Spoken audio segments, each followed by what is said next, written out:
Okay, tayo naman. Anong gagawin? Sa akin po, highlight Uy, ang sana. ganda niyan. Pero yung pagka-highlight, ayoko naman po yung OA. Kalat-kalat lang na, ayan. Ito po, Ito yung way ng highlight. Pero hindi yung Oo. kulay. ano po bang mas maganda? Maganda yung way ng highlight ito. Kasi ang tawag namin dyan is yung parang minimal highlight lang. So, hindi siya ganun ka... Yung sinasabi mong OA. So, okay yan. Sige Pero po. sa color, I like this one. Sige po. So, just to be clear,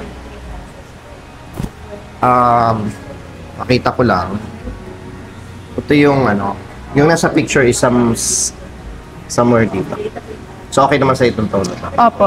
So, it's a mix of blonde and then may hint of gray. Bagay naman po sa... Bagay yun sa'yo. Perfect yan. Sige po. Sige, yung length, Ano po bang ano? Kasi lagi lang po ako straight eh. Ibayin po pwede tayo natin. mag-soft layer dito para matambok yung sa ilalim. Para Sige po. sexy.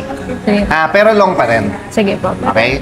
Alright. Paredy ko lang ha. Opo. Sige. Sobra po. Ganda. Grabe yung tsaga. Kasi ang kapal eh. Opo. Pero ito mo naman. Ngayon, pag after mga 2 to 3 months, syempre mag-prepare yan. Pwede mo namang alagaan sa bahay, kaming kultura. Anti-yellow, leave-on, sulfate-free, tsaka yung mask.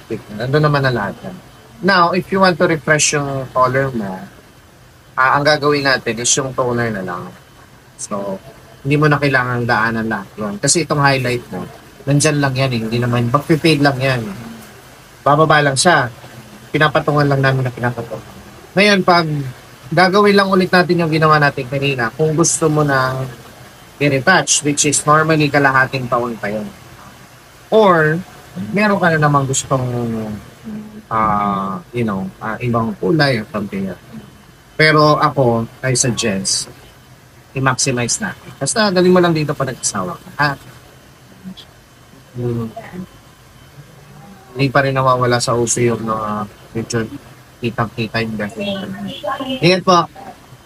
Ganun natin. Lalo na to, baka-brighten ang skin.